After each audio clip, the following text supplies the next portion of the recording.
चुनाव की विशेष रूप से लीजिए, आपकी मुख्य मुद्दा चुनाव है भी हमारा। विधानसभा 2023 चुनाव के लिए पूरी तैयारियां हमारी चल रही हैं और उसके लिए फ्री फेयर एंड पीसफुल, साथ ही भयमुक्त चुनाव हो, इसके लिए भी प्रत्येक बूथ के ऊपर हमारी नज़र है। हमारा जो बीट कांस्टेबल है वो प्रत्येक बूथ की इन्फॉर्मेशन डेवलप कर रहा है कि इस बूथ के ऊपर free fair and peaceful elections में यदि किसी प्रकार की कोई बाधा है तो वो बाधा पहुंचाने वाला कौन है, और उसकी पहचान करके और उनको जिस भी सेक्शन में उसको पाबंद कराया जा सकता है उसमें उसको पाबंद कराया जाएगा। यदि उसका क्रिमिनल रिकॉर्ड है तो उसको 110 CRPC में पाबंद कराया जाएगा। यदि उसका तस्करी से रिलेटेड है तो उसका राजपासा में हो सकता है तो राजपासा में करेंगे, गुंडा एक्ट में हो सकता है तो गुंडा एक्ट में करेंगे, और भी कोई बड़ा तो NSA में करेंगे, लेकिन पाबंदी ज़रूर होगी। इसी प्रकार जो लाइसेंसी हथियार हैं उनकी जमा करने की प्रक्रिया भी चल रही है। अब तक करीब 20% से 25% हथियार जो है हमारी रेंज में जमा हो चुके हैं, और बाकी भी जो लाइसेंसी है उनको सबको बीट कांस्टेबल के जरिए रिटर्न में इन्फॉर्मेशन दी जा रही है कि भी आप अपना लाइसेंसी हथियार वो अति शीघ्र जमा कराएं। ये प्रक्रिया हमारी चल रही है। जहाँ पर अवैध शराब का संग्रहण होता है, लाइसेंसी दुकान तो है ही, उसके अलावा यदि कोई ब्रांचें चल रही है या कहीं पे कच्चा शराब निकालने का है, उनके ऊपर भी पूरी नज़र है। और उसके लिए हमने इस बार ये किया है कि जॉइंट रेड की जाएगी। हमारे जो दोनों SP साहिबान अभी बैठे हुए हैं, इन्होंने इनके साथ बैठक भी की है, आबकारी अधिकारियों के साथ और वाणिज्य कर अधिकारियों के साथ भी बैठक की है कि किसी भी प्रकार से अवैध शराब का परिवहन रोडवेज बसों के जरिए या वीडियो कोच के जरिए या अन्य जो चौपाई वाहन हैं, चौपहिए वाहन के साथ जो है, इस प्रकार से अवैध शराब का परिवहन नहीं हो।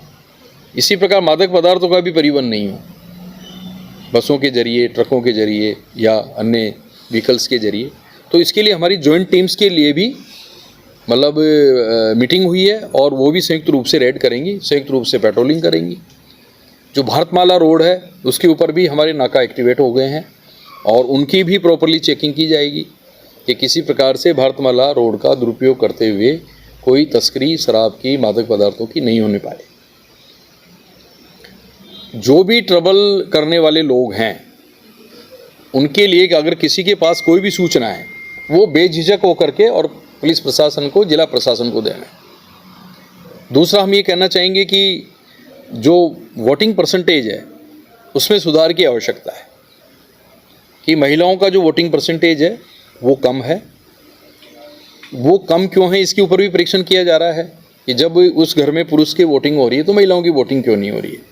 उसके लिए भी वातावरण बनाया जाएगा और उनका वोटिंग ज़्यादा से ज़्यादा, हमारे जो पुलिस अधिकारी कर्मचारी हैं उनका पोस्टल बैलेट्स के माध्यम से ज़्यादा मतदान हो। एक भी पुलिसकर्मी का ऐसा न हो कि उसने अपने वोटिंग का प्रयोग नहीं किया है, उसका वोट्स भी समय के ऊपर डाले। इसके लिए भी प्रयास कर रहे हैं क्योंकि ये सीमांत प्रदेश है, तो सीमांत प्रदेश के नाते बाहरी गतिविधियां सीमा पार से न हो, उधर से भी किसी प्रकार से मादक पदार्थों का आगमन नहीं हो, ये भी हम सुनिश्चित कर रहे हैं। अभी हाल ही में मैंने पिछले 2 दिन से फलोदी और हमारी लोहावट और बाप नोक उस क्षेत्र का भी मैंने पूरा विजिट किया, वहाँ का भी मैंने दौरा किया है और वहाँ के आम जनता से भी संवाद किया है। हम केवल बूथ तक ही नहीं जा रहे हैं, हम वहाँ की जो आम जनता है उससे भी संवाद कर रहे हैं ताकि उनके व्यूज़ आएँ वोटिंग के बारे में कि उनको किसी प्रकार से कोई डराने की, धमकाने की किसी तरह की कोई परेशानी तो नहीं।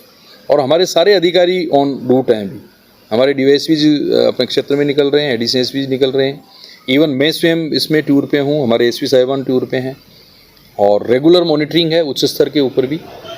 तो मैं ये कह सकता हूँ पूरे दावे के साथ कि हम कटिबद्ध हैं फ्री फेयर एंड पीसफुल और भयमुक्त विधानसभा चुनाव 2023 कराने के लिए। एक जो सी विजिल है that is also very important app जो कल ही चुनाव आयोग ने चालू कर दिया है।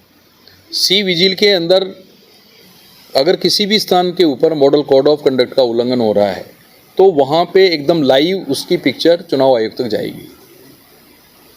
उसमें फ़ोटो अपलोड नहीं होंगे लेकिन डायरेक्ट वीडियो आप उसका बना सकते हैं कि यहाँ पर इस प्रकार से वायलेशन हो रहा है, तो उसकी GPS लोकेशन प्रॉपरली साथ में जाएगी कि इस लोकेशन का इस टाइम के ऊपर इस प्रकार से उल्लंघन हो रहा था और उसकी पूरा फॉलोअप होगा चुनाव आयोग द्वारा। इमीडिएटली जो कंसर्निंग पुलिस ऑफिसर्स हैं या प्रशासनिक अधिकारी हैं उन तक वापस क्वेरी जाएगी कि भी आपके यहाँ पे इस वायलेशन की शिकायत आई है, आपको इसमें क्या कहना है। मॉडल कोड ऑफ कंडक्ट लागू हो चुका है और हम सब मॉडल कोड ऑफ कंडक्ट की पालना कराने के लिए कटिबद्ध हैं। पुलिस और प्रशासन के बीच में हमारा बेहतर कोऑर्डिनेशन है। आपके पास से भी यदि कोई इन्फॉर्मेशन हो तो मेरी अपील रहेगी कि आप उसको स्थानीय अधिकारियों को और वरिष्ठ अधिकारियों तक पहुंचाएं ताकि और मजबूती से इलेक्शंस के मैनेजमेंट हो सके।